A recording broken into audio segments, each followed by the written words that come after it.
Maniniwala ka ba sa tulong ng lighter na to na may ilaw, mapapaandar ko yung motor mo? Panoorin mo to, sigurado may matututunan ka dito. Sheesh, let's go! At eto na nga, ito palang motor na to ay pinapagamit ko sa pinsan ko. Kaya lang nagka-problema daw kasi ayaw daw umandar. Kaya una kong chinek yung baterya tsaka yung mga fuse. Sadyang drain na yung baterya pero okay pa naman yung fuse. Kaya ang next step ko yung kuryente sa spark plug. Kaya agaran kong pinapadyakan sa kanya kung naglalabas ba ng kuryente sa wire papuntang spark plug. Kaya lang wala talagang nalabas na kuryente, naputulan ata kasi hindi nakapagbayad.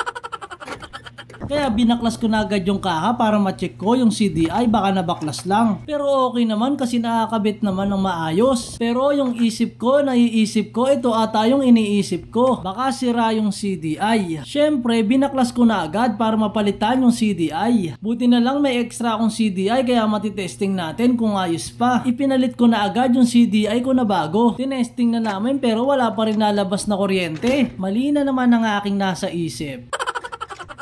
Pero take note, kapag naka-encounter kayo ng ganito, wag muna kayong basta-basta bumili ng pyesa. Kaya sinubukan ko kasi meron akong extra. Dumako na tayo sa sinasabi ko na alam ko makakatulong sa inyo. Ito pala yung lighter na may ilaw. Ang gagawin pala natin dyan ay babaklasin natin. Kukunin natin tong baterya na may ilaw. Ginagamit talaga to sa oras ng kagipitan. Dahil wala akong tester or test light, ito yung gagamitin natin. And take note, hindi kasi pwedeng gamitin dito yung test light na kinukonek sa baterya ng motor mo, lalo na kapag drain yung baterya. Ito na pala at kukuha tayo ng dalawang wire at ikukonekta natin sa gagamitin natin test light. So bali yung wire na ikinabit ko ay magsisilbing switch ng ilaw na to. Ayan, ganyan.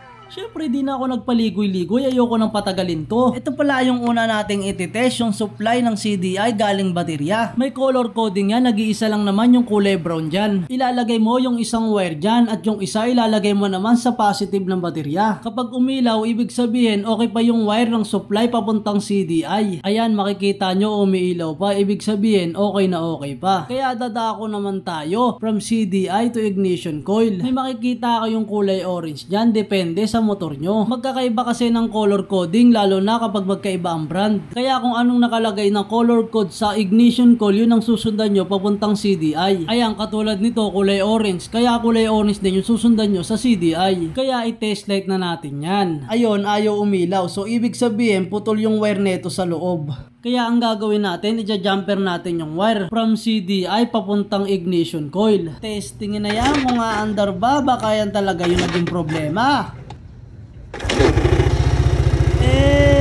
Napakaangas! Oops, bago natin ipatesting, i-shoutout na natin ang Imprint Custom. Baka Imprint Custom yan.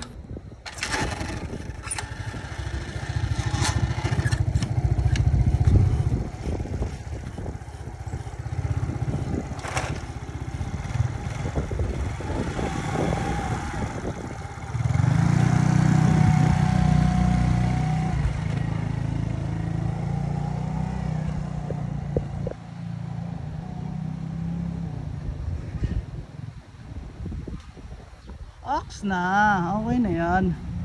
Ano, umaandar no? Yung umaandar na, nasayang ko na naman ang 3 minuto nyo. Okay na?